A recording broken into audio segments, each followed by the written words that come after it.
Assassin's creed 3 कहानी एक और योद्धा की, कहानी कॉनर कैनवे की।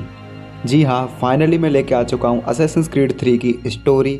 और इस गेम की जो स्टोरी है ना, तो जो असैसिन्स वाली स्टोरी इस गेम में चलेगी वो जो है पिछले गेम्स से कनेक्टेड नहीं है, लेकिन जो डेजमंड माइल्स वाली जो स्टोरी चलेगी वो पिछले गेम्स से कनेक्टेड है। तो डेजमंड माइल्स की जो है स्टोरी तुम थोड़ा सा फॉलो कर लेना। मैंने ऑलरेडी इससे पहले जो भी असैसिन्स क्रीड गेम्स आए थे उनकी स्टोरी मैंने चैनल पे अपलोड कर रखी है, तो वो सब तुम जा कर के चेकआउट कर सकते हो, जिससे कि तुम्हें और अच्छे से इस गेम की स्टोरी समझ में आए।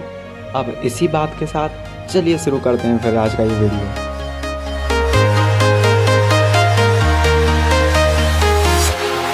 Walking alone, the streets are empty. The only thing I can see is my own silhouette. I'm getting stronger, step by step. The clock is ticking, but there's no time for regrets. I've been flying from town to town, from London to Taiwan. I've been all around the globe, trying to protect your soul. Game की story की शुरुआत में हमें पता लगता है कि जो डेजमंड माइल्स और उसके साथी हैं वो फाइनली उस ग्रैंड टेम्पल तक पहुंच चुके हैं जिसके बारे में असैसिन्स क्रीड रेवलेशंस गेम में बात हुई थी। अब वहां जाने के बाद डेजमंड माइल्स को एक आर्टिफैक्ट मिलता है जिसे कि वो एक जगह पे लगाता है। अब उस आर्टिफैक्ट की वजह से जो है वहाँ पर एनर्जी आ चुकी है, वहाँ की जो लाइटें वगैरह हैं वो सब चालू हो चुकी हैं। लेकिन वो केवल एक आर्टिफैक्ट वहाँ पे काफ़ी नहीं था, इसी तरीके के कुछ और आर्टिफैक्ट्स डेजमंड माइल्स को ढूंढने पड़ेंगे पूरी दुनिया में से, जिससे कि वो वहाँ पर जो मशीनें हैं, जो भी चीज़ें हैं, उनको फुल्ली फंक्शनल बना सके। इसमें थोड़ी सी मदद करने के लिए उधर उसके लिए जो जूनो है उसका होलोग्राम भी है। अब ये जूनो कौन है ये जानना है तो पिछले गेम्स की स्टोरी देख लो, क्योंकि इधर एक्सप्लेन करने गया तो बहुत लंबा टाइम बीत जाएगा और ये वीडियो फिर ज़रूरत से ज़्यादा लंबी हो जाएगी। अब यहाँ पर जो डेजमंड माइल्स है वो एक और एप्पल ऑफ ईडन की जो है लोकेशन जानने के लिए वापस से एनिमस मशीन में घुसता है, जो कि और भी ज़्यादा अपग्रेड हो चुकी थी। और अब यहाँ पर वो जो है अपने पुराने एंसेस्टर्स की यादों में घुसता है, तो वो उस एंसेस्टर की याद में नहीं घुस पाता जिसके पास एप्पल ऑफ ईडन था, क्योंकि वो उसके डीएनए को ठीक से लोकेट नहीं कर पा रही थी मशीन। इसलिए वो उस एंसेस्टर के पिता के जो ज़िंदगी थी उसमें घुस जाता है, जिससे कि वहाँ से वो डीएनए को जो है थोड़ा सा स्कैन कर ले मशीन, और उसके बाद वो जो है अपने मेन जो एंसेस्टर है उसके शरीर में जा सके। इसी वजह से हमें पता लगता है कि इस बारी डेजर्ट माइल्स घुस चुका है हेथम कैनवे की यादों में। और हेथम कैनवे की कहानी तब की दिखाई गई है इस गेम में जब अमेरिका के ऊपर ब्रिटिशर्स का राज था। तो कैसे अमेरिका आज़ाद हुआ उस स्टोरी को इस गेम में थोड़ा सा तोड़ मरोड़ के दिखाया गया है। और सन है 1754। और यहाँ पर हमें पता लगता है कि हेथम कैनवे यहाँ पर बस यूं ही नहीं आ गया था, उसको एक तरीके का एक आर्टिफैक्ट चाहिए था, एक तरीके की एक चाबी चाहिए थी, जो कि यहाँ पे एक बंदे के पास थी जिसके बारे में हमें बहुत ज़्यादा कुछ गेम में नहीं बताया जाता है। हेथम कैनवे यहाँ पे आता है और इस आदमी को मार करके उससे चाबी ले लेता है। अब यहाँ पर हेथम कैनवे उस चाबी को लेने के बाद वापस से अपने बेस पर आता है, जहाँ पर वो अपनी टीम के साथ डिस्कस कर रहा था। अब उसकी टीम को ये तो पता था कि वो जो टेम्पल है जिस जगह की ये चाबी वो हेथम कैनवे यहाँ पे लेकर के आया था वो अमेरिका में कहीं पे है, लेकिन उन्हें एग्जैक्ट पिन पॉइंट लोकेशन नहीं पता थी कि वो अमेरिका के ईस्ट में किस जगह पर है। उन्हें ईस्ट पता था बट ये नहीं पता था कि कहाँ है। अब इस चीज़ को ढूंढने के लिए हेथम कैनवे जाने वाला था बोस्टन अमेरिका में। और अब तुम लोगों के लिए बता दूं 1754 की जो ईस्वी थी इसमें ना केवल ब्रिटिशर्स का राज था अमेरिका पे, बल्कि जो फ्रेंच लोग थे उनका भी राज था। तो यहाँ पर अमेरिका अभी दो बीमारियों से जूझ रहा था, इनको बीमारी बोलना चाहिए वैसे। अब यहाँ पर जब हेथम कैनवे बोस्टन पहुँचता है तो उसे यहाँ पर आते ही एक बंदा मिल जाता है जिसका नाम था चार्ल्स ली। अब ये नाम तुम याद रखना, क्योंकि इस कहानी में ये जो बंदा है ना ये बहुत बहुत ज़्यादा इम्पोर्टेंट है। और वैसे भी तुम इस बंदे को भूल भी नहीं पाओगे गेम की स्टोरी के एंड तक। जो इसने कांड किए हैं ना वाकई में याद रखने लायक हैं। यहाँ पर हेथम कैनवे और उसकी टीम को पता लगता है कि एक जनजाति है जिसको कि इस टेम्पल की जगह के बारे में पता है कि ये टेम्पल आखिर कहाँ है, जिसकी चाबी अभी हेथम कैनवे के पास थी। लेकिन इस चीज़ में प्रॉब्लम ये थी कि वो जो जनजाति थी वो उस टेम्पल का पता इन्हें बस यूं ही नहीं बता देती, इनको उनका ट्रस्ट जीतना था। इसलिए यहाँ पर हेथम कैनवे प्लान करता है उनका ट्रस्ट जीतने के लिए। यहाँ पर हेथम कैनवे को मौका भी मिलता है उन लोगों का ट्रस्ट जीतने का, क्योंकि उस जनजाति के कुछ लोगों को जो है यहाँ पे स्लेव्स बना करके रखा गया था, गुलाम बना के रखा गया था, जिनको कि हेथम कैनवे आज़ाद करा देता है इस औरत के साथ जिसका नाम है जियो, जो कि अभी इन लोगों की जो है हेड मान लो तुम, इनकी करता धरता मान लो, जो इन लोगों को लीड करती है।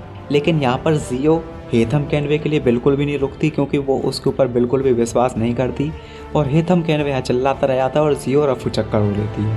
हेथम कैनवे जियो को फिर से ढूंढता है और उसके लिए वो चाबी दिखाता है जिधर उसे पहुंचना था, जिस चाबी का उसे इस्तेमाल करना था। जियो ये देख करके पहचान जाती है, क्योंकि उसे उस जगह का पता मालूम था जिस जगह को हेथम कैनवे ढूंढ रहा था। लेकिन यहाँ पर जियो उसे इतनी आसानी से बताने वाली थी नहीं। यहाँ पर जियो हेथम कैनवे का थोड़ा सा इस्तेमाल करने के बारे में सोचती है और वो उसे एक बंदे के बारे में बताती है जो कि उसके जो कबीले के या उसकी जनजाति के जो लोग थे उनको यूं ही उठा के ले जाता था, उनको मतलब गुलामी के तौर पे ले जाता था। यहाँ पर वो उसका जैसे ही नाम लेती है हेथम कैनवे पहचान जाता है, क्योंकि वो जो बंदा था ना वो एक बार हेथम कैनवे के साथ एक आर्मी में सर्व कर चुका है। यहाँ पर हेथम कैनवे समझ जाता है कि इससे अच्छा मौका तो कतई भी नहीं मिलने वाला, इसलिए हेथम कैनवे कहता है कि जैसे ही मौका मिलेगा हम दोनों मिलकर के इस एडवर्ड को मार देंगे। हाँ, उस बंदे का नाम एडवर्ड था जिसको कि जियो यहाँ पे मरवाना चाहती थी। और एडवर्ड को मारने का मौका जियो और हेथम कैनवे को मिलता है कुछ महीनों के बाद, जहाँ हेथम और जियो अपने अपने लोगों को लेकर के एडवर्ड के ऊपर हमला कर देते हैं। I never took you for a coward, Edward. Come on then! Such arrogance. I always knew it would be the end of you. Is the end of you.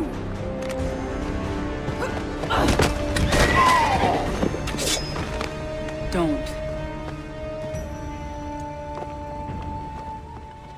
Hurry before he gets away! I said go! और यहाँ पर हेथम Edward को मार देता है। अब यहाँ पर जियो जो है फाइनली हेथम कैनवे पर थोड़ा सा विश्वास करने लगी है कि ये बंदा बुरा नहीं है, इसलिए यहाँ पर जियो उसे उस टेम्पल तक ले जाती है जिस जगह की वो चाबी थी। लेकिन वहाँ पर कुछ मतलब एंशिएंट जो चित्रकारी होती है ना, उसके अलावा हेथम कैनवे को कुछ ज़्यादा खास देखने को मिलता नहीं है। और ये चीज़ देख करके हेथम कैनवे बहुत ज़्यादा निराश हो जाता है। यहाँ पर जियो उससे पूछती है कि क्या हुआ, लेकिन हेथम कैनवे बोलता है कि मेरे को कुछ और उम्मीद थी।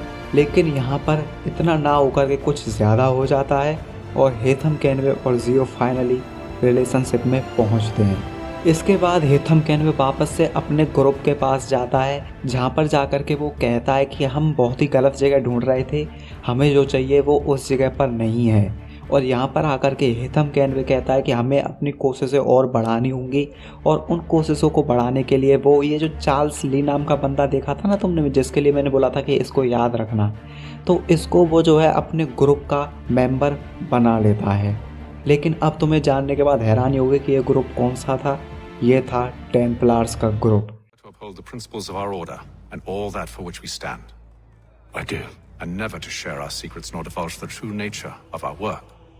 I do. And to do so from now until death, whatever the cost.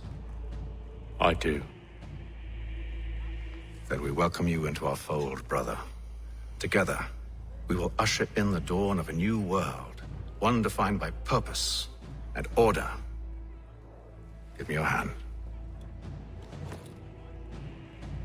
You are a Templar. May the Father of Understanding guide us. जी हाँ, डेजमंड माइल्स के एंसेस्टर्स में से एक एंसेस्टर ऐसा भी था जो टेम्पलार था। और यहाँ पर हेथम कैनवे चार्ल्स ली को भी एक टेम्पलार बना देता है। अब जैसे ही डेसमंड माइल्स को ये पता लगता है कि हेथम कैनवे एक टेम्पलर है, उसका दिमाग ख़राब हो जाता है और वो एनिमस से उठ जाता है। लेकिन यहाँ पर वो ज़्यादा कुछ नहीं कर सकता था, इसलिए वो फिर से एनिमस में लेट जाता है क्योंकि उसे अगले एप्पल ऑफ ईडन की लोकेशन चाहिए थी। अब हमें यहाँ पे पता लगता है कि हेथम कैनवे और जियो का एक बच्चा हुआ था जिसका नाम था रेटेनोगेटन।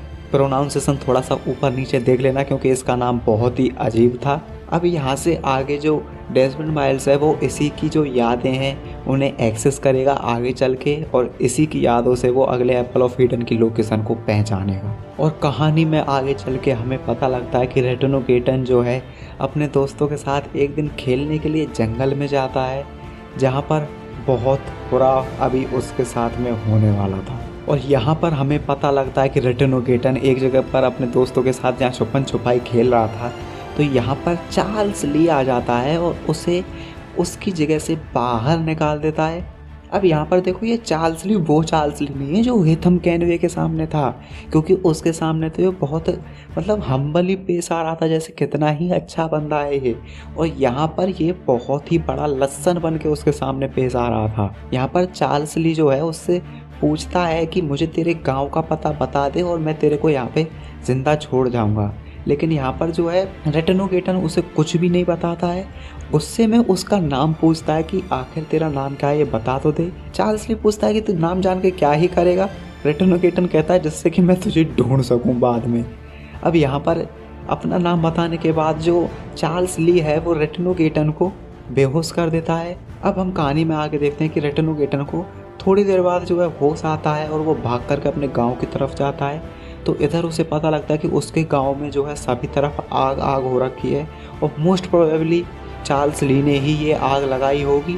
इधर रेटेनोगेटन जो है भाग करके अपनी माँ के पास जाता है और उसे वहाँ जाने के बाद पता लगता है कि वो एक लकड़ियों के ढेर के नीचे दब चुकी है जिधर आग ही आग लग रही थी।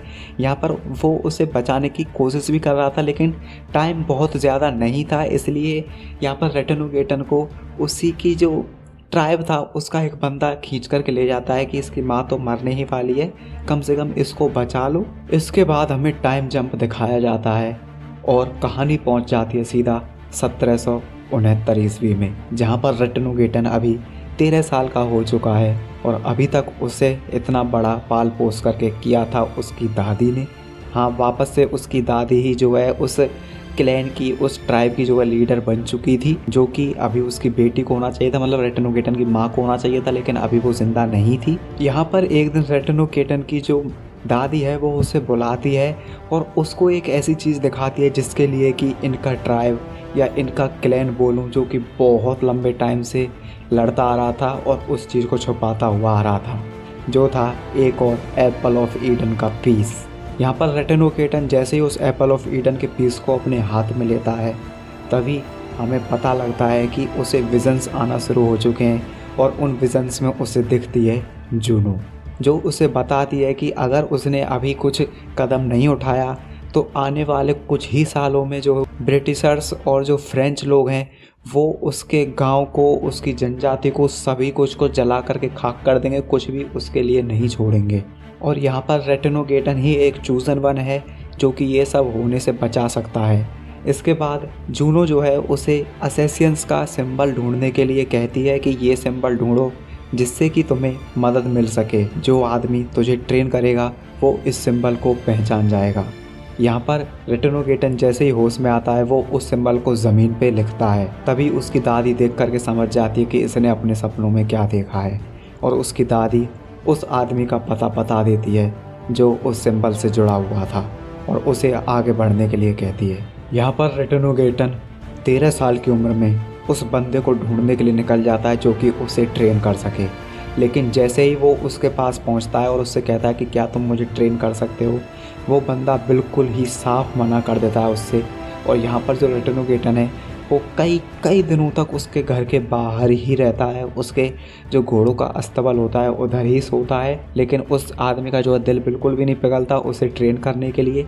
यहाँ पर एक रात में जो है वहाँ पर कुछ लुटेरे आ जाते हैं जिनसे कि यहाँ पर रेटेनोगेटन लड़ता है और उन्हें हरा देता है। लेकिन यहाँ पर अचानक से उसके ऊपर ज़्यादा लोग हमला कर देते हैं और तभी हमें पता लगता है कि वो जो आदमी जो रेटेनोगेटन को अभी तक ट्रेनिंग देने से मना कर रहा था, वो उन लोगों को हरा देता है और रेटेनोगेटन से कहता है कि घर के भीतर चल, हमें बात करनी होगी। अब तुम लोगों के लिए बता दूं, यहाँ पर ये जो बंदा था ये रेटेनोगेटन को ट्रेनिंग देने से मना क्यों कर रहा था, क्योंकि यहाँ पर असैसिन्स ब्रदरहुड जो था वो बिखर चुका था और उसकी उम्मीद भी, उसकी विल पावर भी। लेकिन अभी उसे नहीं पता था कि इसने अभी जिस बंदे से बात करने का फ़ैसला किया है वो उसकी उम्मीद भी लौटाएगा और असैसिन्स ब्रदरहुड भी। यहाँ पर ये जो बंदा था ये रेटेनोगेटन को जो है पूरी हिस्ट्री बताता है असैसिन्स की, जिससे कि वो अभी इसे ट्रेनिंग देना शुरू कर सके। और इस हिस्ट्री में ये जो बंदा है रेटेनोगेटन के लिए सारी हिस्ट्री बता देता है, लिटरली सारी, जिसमें कि वो बताता है अल्टायर इब्न ला अहाद के बारे में, एजियो ऑडिटोरी द फिरेंसे के बारे में और भी कई सारे असैसिन्स के बारे में। और यहाँ पर वो जो बंदा है वो रेटेनोगेटन को बेसमेंट में ले जाता है और वहाँ पर कई सारे टेम्पलार्स के फ़ोटोज़ भी दिखाता है, जिनमें से एक था चार्ल्स ली, जिसे कि ढूंढने के लिए यहाँ पर जो रेटेनोगेटन था उसने बचपन में ही कसम खा ली थी कि मैं तेरे को ढूंढ के मानूंगा। और यहाँ पर उसे अपने पिता के बारे में भी पता लगता है, जो कि उस वक्त टेम्पलार्स का हेड था। यहाँ पर वो इन फ़ोटोज़ को देखते ही समझ जाता है कि इन सभी लोगों को मरना होगा, यहाँ तक कि उसके पिता को भी, जिससे कि और लोगों की जान बचाई जा सके। यहाँ पर रेटेनोगेटन की जो है ट्रेनिंग स्टार्ट हो जाती है और यहाँ पर वो ट्रेनिंग के बीच में एक दिन इस बंदे के साथ आता है बोस्टन नाम की शहर में, जहाँ पर अभी ये जो बंदा है ये रेटेनोगेटन को उसका नाम दे देता है, वो भी नया, जो था कॉनर। जी हाँ, रेटेनोगेटन ही कॉनर कैनवे है, जो कि इस गेम का मेन प्रोटैगनिस्ट है। यहाँ पर कॉनर कैनवे की ट्रेनिंग पूरी होती है और अकिलीस फाइनली उसे उसके हिडन ब्लेड्स और वो असैसिन्स वाले कपड़े दे देता है। इसका मतलब अभी कॉनर कैनवे तैयार है महायुद्ध पर जाने के लिए। Put them on.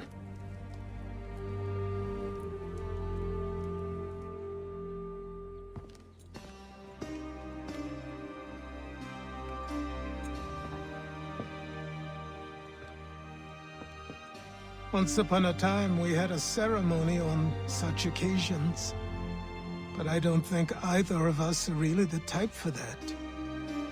You've your tools and training, your targets and goals. And now you have your title. Welcome to the Brotherhood, Connor.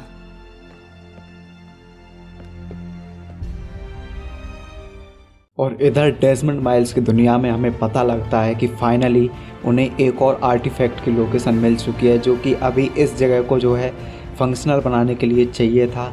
यहाँ पर डेजमंड माइल्स और उसकी टीम फाइनली उस आर्टिफैक्ट को लेने के लिए निकल जाते हैं और उस आर्टिफैक्ट को जो है डेजमंड माइल्स बहुत ही ज़्यादा कुछ आसानी से उठा लेता है। तभी उसे पता लगता है कि उसके पीछे एक बंदा है जिसका नाम था डैनियल क्रॉस। यहाँ पर डेजमंड माइल्स जैसे तैसे उस सिचुएशन को संभाल लेता है और उससे निकल आता है। यहाँ पर डेजमंड माइल्स अपनी टीम से और अपने पिता से पूछता है कि आखिर ये डैनियल क्रॉस है कौन।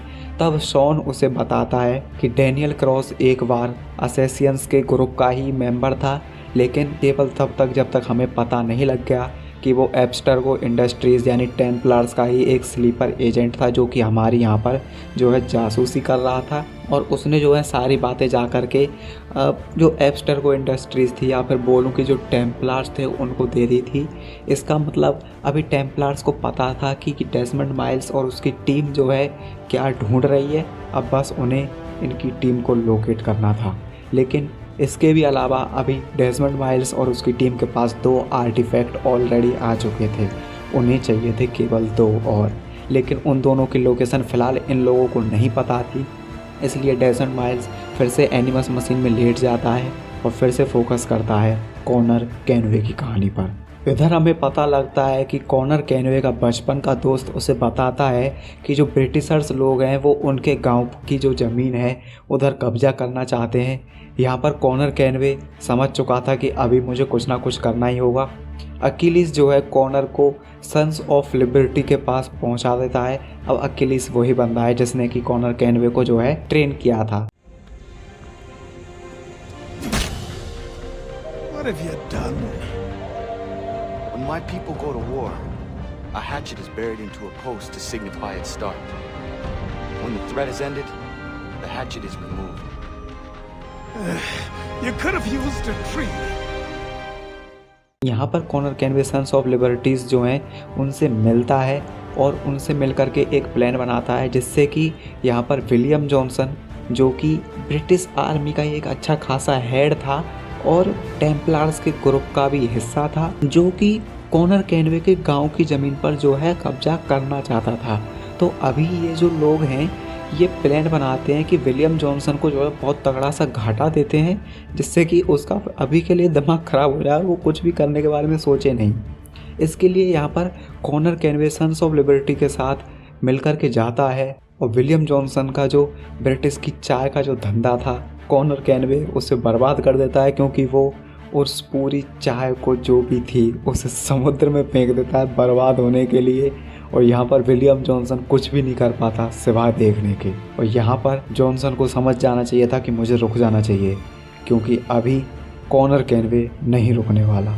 यहाँ पर अकिलीस जो है कॉनर कैनवे से कहता है कि तूने विलियम जॉनसन को मारा क्यों नहीं, लेकिन यहाँ पर कॉनर कहता है कि उसकी ज़रूरत ही नहीं पड़ी क्योंकि मैंने उसे वैसे ही रोक दिया। लेकिन यहाँ पर अकिलीस को पता था कि विलियम जॉनसन यूं ही नहीं रुकने वाला है।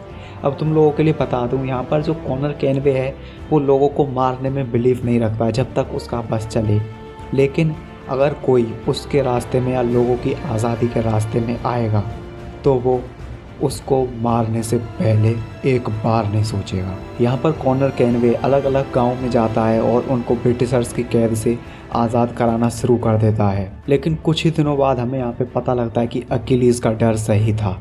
विलियम जॉनसन फिर से जो है कॉनर कैनवे के गांव पर कब्जा करने के लिए पहुंच चुका था। लेकिन यहाँ पर विलियम जॉनसन को समझ जाना चाहिए था कि कॉनर कैनवे एक बार माफ़ कर सकता है लेकिन दूसरी बार वो साफ ही करेगा। कॉनर कैनवे उस गांव में पहुंचता है और वहां जा कर के विलियम जॉनसन को ठिकाने लगा देता है और विलियम जॉनसन के शरीर पर से उसे एक लेटर मिलता है जिसमें उसे अपने नेक्स्ट टारगेट का भी पता लग जाता है, जिसका नाम होता है जॉन पिटकैन। यहाँ पर कॉनर कैनवे जॉन पिटकैन को अकेले नहीं मार सकता था क्योंकि उसके पास एक बहुत बड़ी आर्मी थी और वो हमेशा बहुत से सोल्जर्स से जो है गाइडेड रहता था। इसलिए यहाँ पर कॉनर कैनवे मदद लेता है सन्स ऑफ लिबर्टी की, जो कि उस वक्त पर जगह जगह पर आंदोलन कर रहे थे। यहाँ पर कॉनर कैनवे उनकी मदद करता है। बदले में कॉनर कैनवे को भी एक ऐसा मौका मिल जाता है जहाँ पर वो जॉन पिटकैन को हरा सकता था। लेकिन जॉन पिटकैन और कॉनर कैनवे के बीच में एक पूरी की पूरी आर्मी खड़ी थी। यहाँ पर कॉनर कैनवे की जो टीम थी वो हारती हुई नज़र आ रही थी, इसलिए कॉनर कैनवे वहाँ पूरी आर्मी की गोलियों के बीच में से अपना रास्ता बनाते हुए जाता है। जो आता है उसको काटते हुए जाता है और फाइनली जॉन पिटकैन को मार देता है। यहाँ पर कॉनर कैनवे को जॉन पिटकैन से पता लगता है कि कोई बंदा है जो कि वॉशिंगटन को मारने की कोशिश करने वाला है।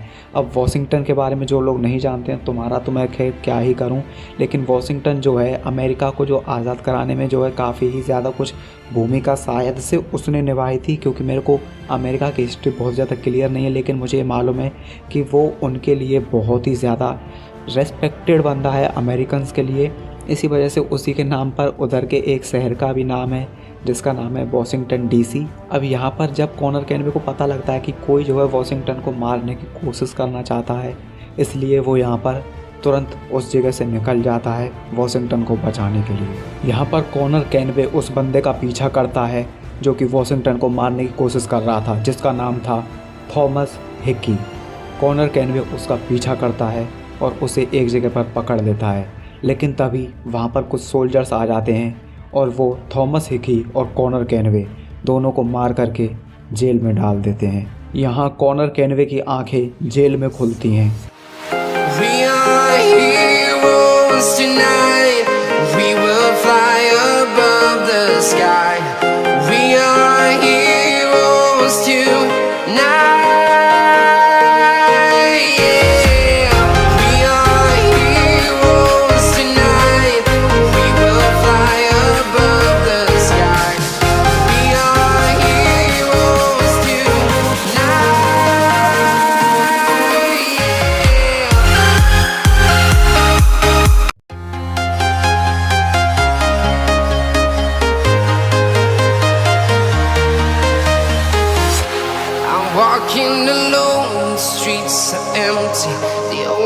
thing I can see is my own silhouette.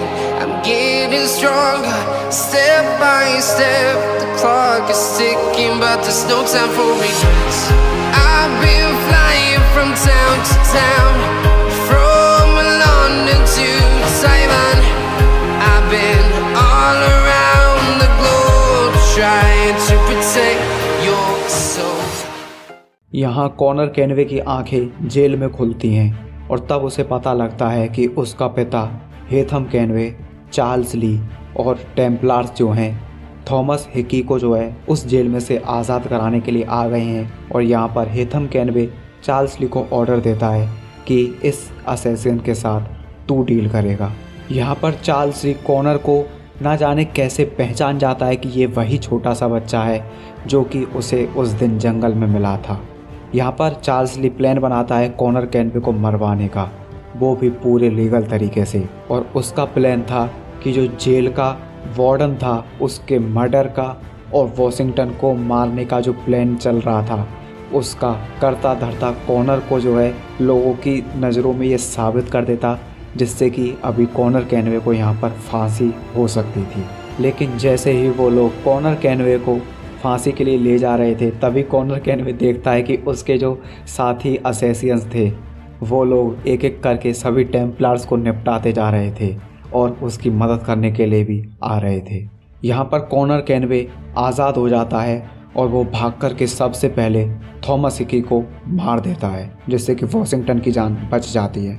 यहाँ पर कॉनर कैनवे वॉशिंगटन के साथ मिल जाता है और फिलाडेल्फिया में जून 1775 में फाइनली अमेरिका को जो है आज़ाद घोषित कर दिया जाता है ब्रिटिशर्स की तरफ से।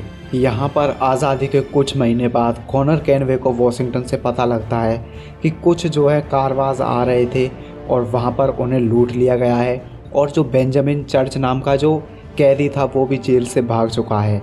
अब वॉशिंगटन कहता है कि ये दोनों ही जो घटनाएं हैं आपस में ज़रूर जुड़ी होनी चाहिए, इसलिए वो कॉनर से मदद मांगता है कि तू इस केस को जो है स्टडी कर और पता लगा कि आखिर क्या झोल झाल चल रहा है। यहाँ पर कॉनर कैनवे इस चीज़ को स्टडी करने के लिए एक जगह पर आता है और तब उसकी मुलाकात होती है अपने पिता हेथम कैनवे से।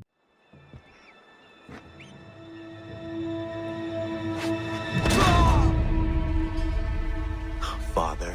Connor, any last words? Wait. A poor choice. Come to check up on Church? Make sure he'd stolen enough for your British brothers? Benjamin Church is no brother of mine. No more than the red. यहाँ पर Connor Kenway और हेथम Kenway दोनों आपस में लड़ने की कोशिश करते हैं। कॉनर कैनवे कहता है कि बेंजामिन तेरा ही साथी है, लेकिन हेथम कैनवे यहाँ पर साफ इनकार कर देता है कि वो मेरा कोई दोस्त नहीं है, बल्कि यहाँ पर हेथम कैनवे भी चर्च के पीछे पड़ा हुआ था। इसलिए यहाँ पर उन दोनों के जो इंसेंटिव्स होते हैं वो मैच हो जाते हैं और दोनों मिलकर के बेंजामिन चर्च के पीछे पड़ जाते हैं। इसका मतलब अब उसकी मौत तो पक्की थी, क्योंकि ये दोनों अगर एक साथ हैं तो जिस बंदे के पीछे पड़े हैं वो तो ज़िंदा बचने से रहा। यहाँ पर कॉनर कैनवे हेथम कैनवे से कहता भी है कि तेरी वजह से ही मेरी माँ मारी गई थी, और वो उसके लिए चार्ल्स ली की करतूत भी बताता है कि चार्ल्स ली तेरे ही ऑर्डर पे वहाँ आया था और वहाँ पर उस गांव में आग लगाई थी। लेकिन यहाँ पर हेथम कैनवे कहता है कि ऐसा नहीं हो सकता और मैंने ऐसा कोई ऑर्डर नहीं दिया था। तो यहाँ पर सवाल ये उठता है कि अगर हेथम कैनवे ने ऑर्डर नहीं दिया था तो किसने ऑर्डर दिया था और क्या आग चार्ल्स ली ने लगाई थी या नहीं। यहाँ पर कॉनर कैनवे और हेथम कैनवे फाइनली बेंजामिन चर्च को एक जगह पकड़ लेते हैं और यहाँ पर वो दोनों मिल करके उसे फाइनली 72 हूरों के पास पहुंचा देते हैं। यहाँ पर कॉनर कैनवे और हेथम कैनवे दोनों को पता लगता है कि ब्रिटिशर्स जो हैं फिर से यहाँ पर अटैक करने वाले हैं अमेरिका पर, और इस चीज़ की जानकारी मिलने के बाद कॉनर कैनवे वॉशिंगटन को जो है बताने के लिए जाता है कि यहाँ पर आखिर क्या घपला चल रहा है। तभी वहाँ पर हमें पता लगता है कि हेथम कैनवे ने एक पर्चा उठा लिया है और उस पर्चे में से उसे एक ऐसी जानकारी मिल चुकी है जो कि अभी बहुत कुछ बदल देने वाली थी। उस पर्चे में वॉशिंगटन ने एक ऑर्डर दिया था एक गांव को जला डालने का। जी हाँ, अब तुम लोगों के लिए मैं बता दूं कि ये जो ट्राइब्स थे, जो क्लैंस थे, जो भी गांव वाले थे, ये लोग फ्रेंच लोगों के साथ मिलकर के काम कर रहे थे, क्योंकि फ्रेंच लोग ब्रिटिशर्स की तरह उन लोगों के ऊपर इतने ज़्यादा अत्याचार नहीं कर रहे थे। लेकिन यहाँ पर वॉशिंगटन जो है उनसे भी जो है निजात पाना चाह रहा था। इसलिए यहाँ पर उसने जो है एक गांव को जलाकर खाक करने का ऑर्डर दे दिया था। यहाँ पर हेथम कैनवे समझ जाता है कि पिछली बार भी इसी का ऑर्डर रहा होगा, जिससे कि 14 साल पहले जियो यानी कि कॉनर कैनवे की माँ उस आग में मारी गई थी, क्योंकि हेथम कैनवे ने तो वो ऑर्डर नहीं दिया था। ये बात जानने के बाद कॉनर कैनवे को समझ में आ जाता है कि वो यहाँ पर कोई आदर्श खड़ा करके लोगों को जो है सुधार नहीं सकता, क्योंकि कुछ अच्छे लोगों में भी बुरे हरकतें होती हैं। तो वो किसी को भी आदर्श नहीं बना सकता था यहाँ पे, क्योंकि जैसा कि आर्नो डोरियन कहता है कि आदर्श परंपरा बन जाते हैं और परंपरा कट्टरता में बदल जाती है। वही चीज़ यहाँ पर कॉनर कैनवे भी समझ जाता है कि किसी भी चीज़ को आदर्श बना करके तुम अच्छा नहीं कर सकते। इसलिए कॉनर कैनवे बिना किन्हीं आइडियल्स के अकेला निकल पड़ता है आज़ादी और न्याय ढूंढने के लिए, क्योंकि एक बार फिर से वॉशिंगटन के ऑर्डर्स की वजह से उस गांव को आग लगाई जाने वाली थी और कॉनर कैनवे ये नहीं होने दे सकता था। और इस बारी वो हेथम कैनवे और वॉशिंगटन दोनों को वार्निंग दे करके आ चुका था कि अगर किसी ने भी मेरे रास्ते में आने की कोशिश की तो मैं उसको वहीं पे चीर डालूंगा। यहाँ पर कॉनर कैनवे अपने गांव को तो बचा लेता है, लेकिन तब उसे पता लगता है कि चार्ल्स ली ने उसी के दोस्त को उसके खिलाफ भड़का दिया है और यहाँ पर अभी कॉनर कैनवे का दोस्त उसे अपना दुश्मन समझ रहा था। यहाँ पर कॉनर कैनवे कुछ नहीं कर पा रहा था और मजबूरी में उसे अपने ही दोस्त को मारना पड़ता है। यहाँ पर कॉनर कैनवे समझ जाता है कि जो चार्ल्स ली है अभी डबल क्रॉस कर रहा है, ये ब्रिटिशर्स के साथ होने का भी नाटक कर रहा है और यहाँ पर ये वॉशिंगटन के साथ भी होने का नाटक कर रहा है। यहाँ पर कॉनर कैनवे वॉशिंगटन को चार्ल्स ली की करतूतें बताना शुरू कर देता है कि वो तेरे साथ नहीं है, वो तेरा दुश्मन ही है। लेकिन यहाँ पर कॉनर कैनवे उसके लिए एक बात और साफ कर जाता है कि अगर तूने उसको माफ़ करने के बारे में सोचा या उसको माफ़ करना चुना तो ये बात याद रख लेना, मैं खुद उसे अपने हाथों से मार दूंगा।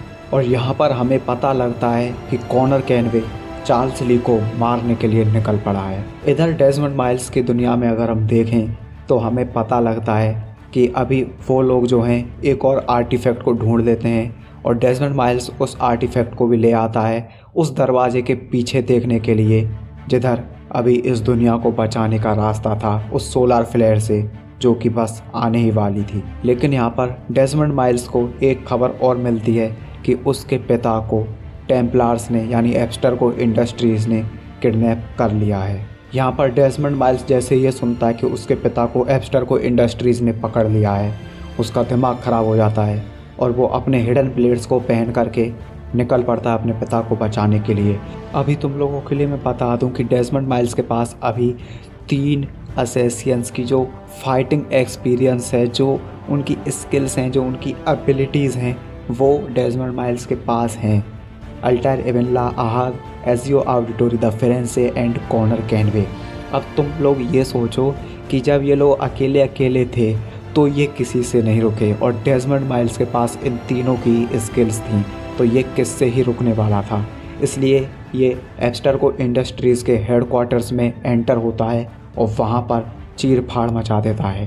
रास्ते में से डैनियल क्रॉस भी मिलता है, जिससे कि यहाँ पर डेजमंड माइल्स मार देता है और फाइनली अपने पिता के पास पहुंचता है। यहाँ पर एब्स्टरगो इंडस्ट्रीज़ का जो हेड है वो डेजमंड माइल्स से एप्पल ऑफ ईडन मांगता है और डेजमंड माइल्स उसे एप्पल ऑफ ईडन देने के बहाने उसका यूज़ कर लेता है। और यहाँ पर उसको इसे यूज़ करने में बिल्कुल भी दिक्कत नहीं हुई थी, क्योंकि उसको प्रैक्टिस थी, क्योंकि अल्टायर ने भी उस एप्पल ऑफ ईडन को वील्ड किया है और एजियो ऑडिटोरी द फिरेंसे ने भी। तो यहाँ पर उसको ऑलरेडी प्रैक्टिस थी और उस एप्पल ऑफ ईडन की मदद से वो वहाँ पर सभी सोल्जर्स को अपने ही हाथों से खुदकुशी करवा देता है और वहाँ से अपने पिता को लेकर के निकल जाता है और साथ में उस फाइनल पावर सोर्स को भी ले लेता है, जिससे कि वो दरवाज़ा खुल सकता था, जिसके पीछे अभी इस दुनिया को बचाने का तरीका था। अब यहाँ पर डेजमंड माइल्स के पास वो चारों आर्टिफैक्ट थे जो उस दरवाजे को खोलने के लिए चाहिए थे। बस उन्हें चाहिए थी वो चाबी जो उस दरवाजे को पूरी तरीके से खोल दे, और वो चाबी थी हेथम कैनवे के पास। और डेजमंड माइल्स को नहीं पता था कि हेथम कैनवे के मरने के बाद वो चाबी कहाँ थी, इसलिए उसे वापस से कॉनर कैनवे की यादों में जाना था, जिससे कि उसे पता लग सके कि वो चाबी आखिर कहाँ एंड अप हुई। लेकिन यहाँ पर डेजमंड माइल्स को एक चीज़ पे शक और होता है, क्योंकि यहाँ पर जो जूनो का जो होलोग्राम था, यहाँ पर वो बहुत पहले से समझ सकता था कि जूनो को बिल्कुल भी प्यार नहीं है इंसानों से, वो उन्हें अभी भी गुलामों की तरह ही देखती है। लेकिन यहाँ पर आखिर वो इसके बावजूद डेजमंड माइल्स की मदद क्यों कर रही है, ये चीज़ डेजमंड माइल्स को बिल्कुल भी समझ में नहीं आती है। लेकिन फिलहाल के लिए उसके पास कोई और ऑप्शन भी नहीं था उस चाबी को ढूंढने के सिवाय। यहाँ पर कॉनर कैनवे को पता लगता है कि उसका मास्टर अकिलीज अभी बीमार है। यहाँ पर कॉनर कैनवे उससे मिलने के लिए जाता है तो अकिलीज उसे कहता है कि तुम्हें अपने पिता को और चार्ल्स ली को मारना ही होगा, क्योंकि तभी लोग पूरी तरीके से आज़ाद हो पाएंगे। इसके बाद कॉनर कैनवे चार्ल्स ली को मारने के लिए प्लानिंग करता है और तब वो अपने साथियों से कहता है कि तुम फोर्ट जॉर्ज जो किला है उसके ऊपर अटैक करना, जिससे कि वहाँ पर डिस्ट्रैक्शन क्रिएट होगा और मैं जा कर के चार्ल्स ली को मार दूंगा।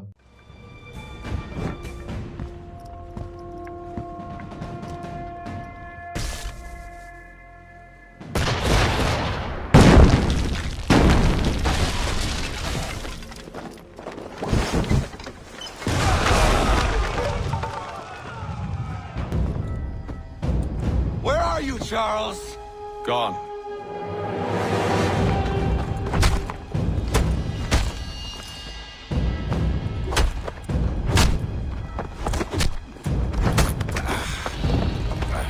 Come now.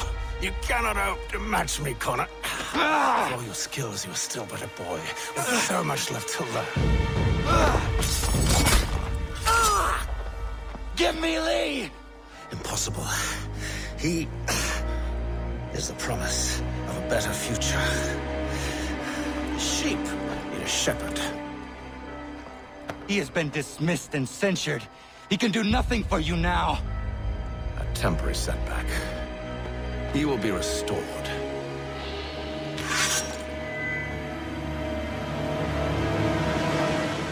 सब प्लान के मुताबिक चलता है और कॉनर कैनवे फाइनली चार्ल्स ली तक पहुंच भी जाता है। लेकिन तभी हमें पता लगता है कि ना जाने कैसे हेथम कैनवे को पता लग गया था कि कॉनर कैनवे अभी यहाँ पर चार्ल्स ली को मारने के लिए आने वाला है। इसलिए यहाँ पर वो चार्ल्स ली को यहाँ से भगा देता है और कॉनर से लड़ने के लिए खुद रुक जाता है।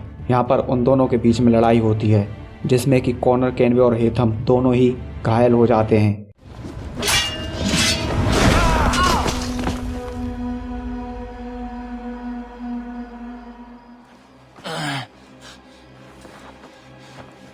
Surrender, and I will spare you. Brave words from a man about to die. You fare no better. Even when your kind appears to triumph, still we rise again. And do you know why? It's because the Order is born of a realization. We require no creed, no indoctrination by desperate old men. All we need is that the world be as it is. This is why the Templars will never be destroyed.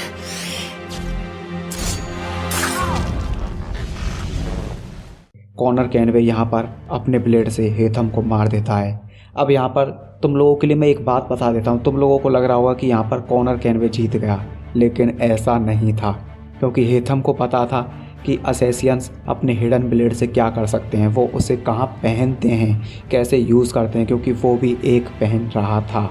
लेकिन उसके बाद भी उसने Connor Kenway के उस हाथ को खुला छोड़ा जिसमें उसने असैसिन्स क्रीड वाला वो हिडन ब्लेड पहन रखा था, क्योंकि हेथम कैनवे अपना मिशन पूरा कर चुका था। चार्ल्स ली को उसने भगा दिया था और कॉनर कैनवे के लिए उसने मौका छोड़ा था कि वो उसे मारे या ना मारे। लेकिन कॉनर यहाँ पर हिचकता नहीं है और हेथम के गले में अपना हिडन ब्लेड डाल देता है। और यहाँ पर हम किसी को भी ये नहीं कह सकते कि हेथम जीता या कॉनर जीता, क्योंकि दोनों ही बहुत बुरे तरीके से घायल थे। तो अगर वो दोनों अपने फुल पोटेंशियल पर होते और एक दूसरे को मारने की कोशिश कर रहे होते, तब हमें पता लगता कि एक्चुअल विनर कौन है।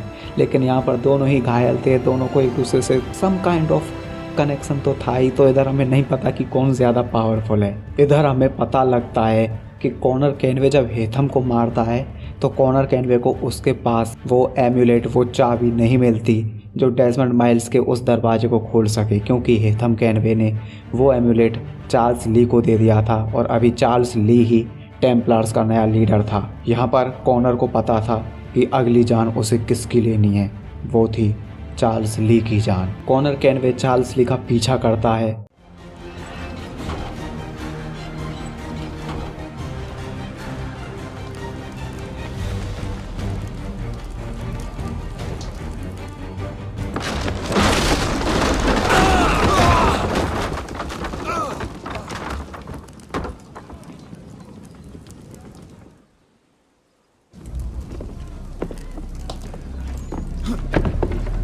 Why do you persist? You put us down, we rise again. You end one plot, we forge another. You try so hard, but it always ends the same. Those who know you think you mad, and this is why. Even those men you sought to save have turned their backs on you.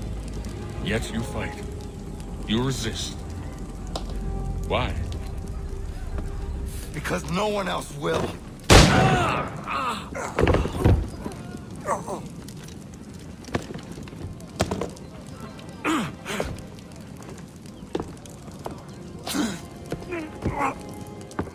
यहाँ पर वो दोनों ही घायल हो जाते हैं, लेकिन Charles ली यहाँ फिर से भाग निकलता है।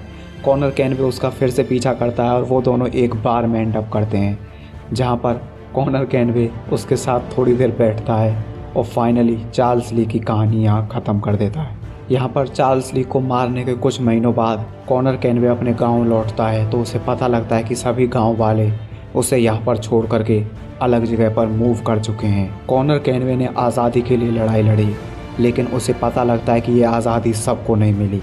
उसने एक छोटा सा गाँव बसाया था जिसमें उसको वो जगह दिखती थी, वो दुनिया दिखती थी जो वो चाहता था कि सब जगह हो, लेकिन अभी उसका सपना पूरा नहीं हुआ था क्योंकि इस दुनिया में सभी जगह आज़ादी और खुशहाली नहीं थी। और जब तक कॉनर कैनवे सब जगह आज़ादी और खुशहाली ना फैला दे तब तक वो रुकने वालों में से नहीं था, चाहे उसकी मौत क्यों ना हो जाए।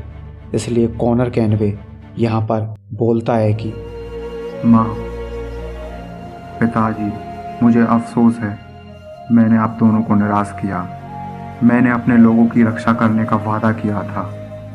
मुझे लगा था कि अगर मैं टेम्पलार्स को रोक सका, अगर मैं क्रांति को उनकी दखलंदाजी से दूर रख सका, मुझे लगा था जिनका मैंने साथ दिया है वो वही करेंगे जो सही होगा। मुझे लगता है उन्होंने वही किया जो सही था, जो उनके लिए सही था। उसी तरीके से आपके लिए भी पिताजी, मुझे लगा था कि मैं हम दोनों को मिला सकता हूँ। एक वक्त पर मुझे लगा था कि आप भी इस दुनिया को उसी तरीके से देख पाओगे जैसे मैं देखता हूँ, इसे समझने के लिए। लेकिन ये बस एक सपना था और मुझे ये भी पता होना चाहिए था। तो क्या हम शांति से रहने के लिए नहीं बने हैं? यही बात है। क्या हम केवल झगड़ने के लिए पैदा हुए हैं, लड़ने के लिए? मुझे बहुत सी आवाज़ें सुनाई देती हैं, हर आवाज़ कुछ अलग मांगती है। अभी तक मुश्किल समय था, लेकिन आज से मुश्किल कभी नहीं था। ये देखते हुए कि जिस सब के लिए मैंने काम किया है उसे खराब कर दिया है, निकाल दिया है, भुला दिया है। अब आप कहोगे कि मैंने तो पूरा इतिहास ही सुना दिया। तो क्या अभी आप मुस्कुरा रहे हो? उम्मीद कर रहे हो कि मैं वो बोल दूं जो आप सुनना चाहते हो, आपको सही साबित करने के लिए, कहने के लिए कि आप हमेशा से सही थे? मैं नहीं बोलूँगा। यहाँ तक कि अब जब मैं आपकी कही हुई बातों को अपनी आंखों से देख सकता हूँ कि वो सच थीं, फिर भी मैं इनकार करता हूँ, क्योंकि मुझे विश्वास है कि चीज़ें अभी भी बदल सकती हैं।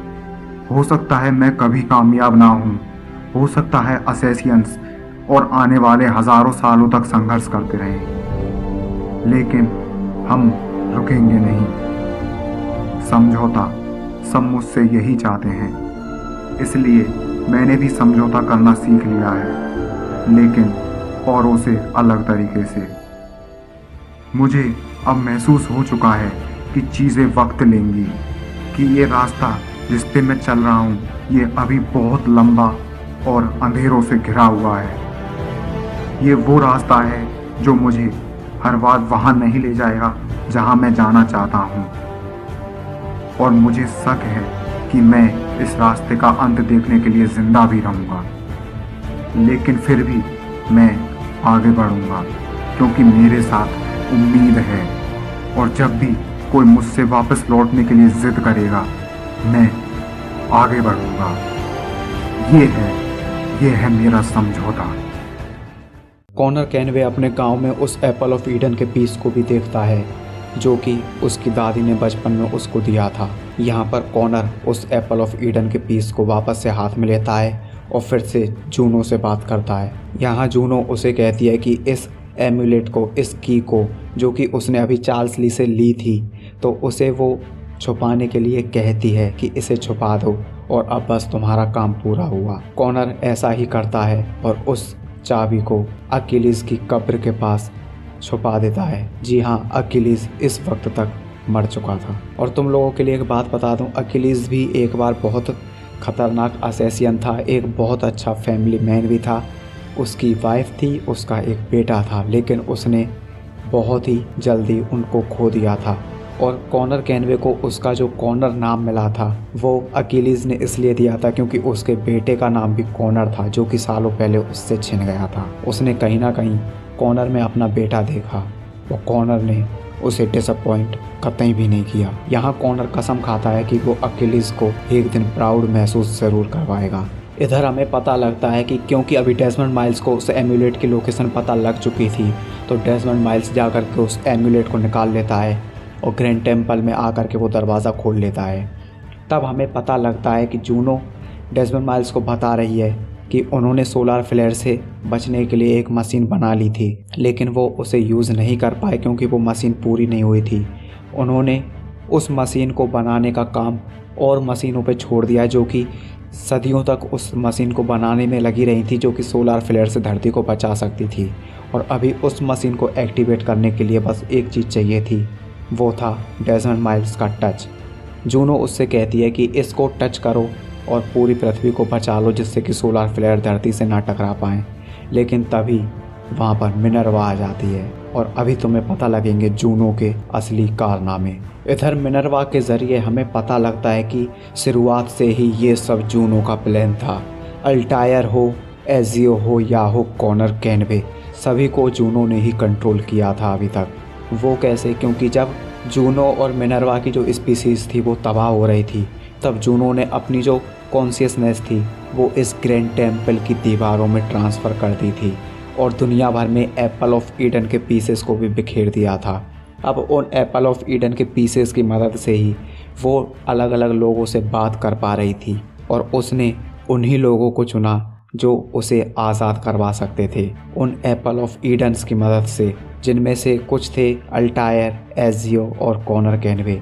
हाँ, जूनो ने ही इन सभी को एक तरीके से कंट्रोल किया था और फाइनली एक ऐसी ब्लड लाइन तैयार की थी जिसमें डेजमंड माइल्स अभी आ चुका था। अभी उसका जो खून है वो इतना कॉन्सेंट्रेट है उन पावर्स को लेकर के कि उसके एक टच से यहाँ पर जूनो की जो कॉन्शियसनेस है वापस उन दीवारों से किसी और चीज़ में चली जाएगी और वो फाइनली आज़ाद हो जाएगी। जी हाँ, उसने सालों पहले मिटने से पहले अपने वापस आने का इंतज़ाम कर दिया था जिससे कि वो इस दुनिया में वापस आए और इस दुनिया पर फिर से राज करे और इंसानों को फिर से गुलामों की तरह ट्रीट करे।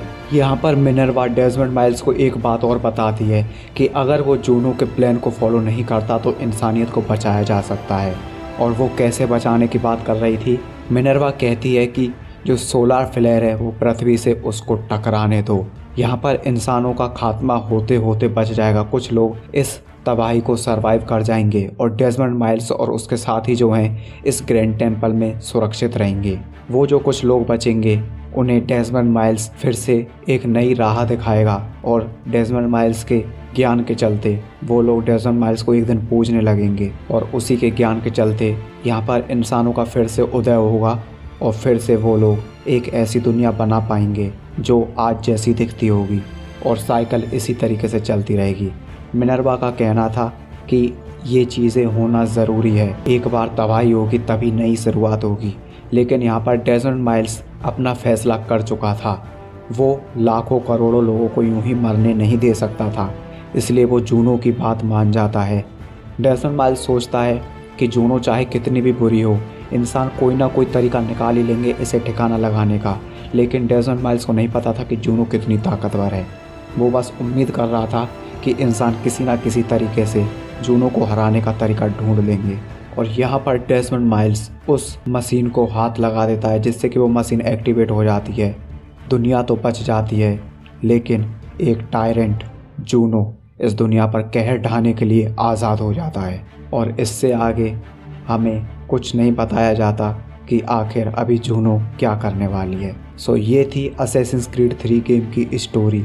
अभी तुम लोगों के लिए बता दूं, असैसिन्स क्रीड 3 जो गेम था, इसके जो है कुछ प्रीक्वल्स भी आए थे असैसिन्स क्रीड 4 में। इस गेम की स्टोरी से पहले की स्टोरी है, मतलब कुछ और असैसिन्स भी आए थे हेथम कैनवे से पहले, जिनकी स्टोरी उन गेम्स में आएगी, लेकिन वो हम आने वाली कुछ वीडियोज़ में देखेंगे। लेकिन फ़िलहाल के लिए इस वीडियो में था इतना ही। मैं मिलता हूँ किसी और वीडियो में, तब तक के लिए अपना ख्याल रखना, अपने अपनों का ख्याल रखना। मेरी तरफ से टाटा।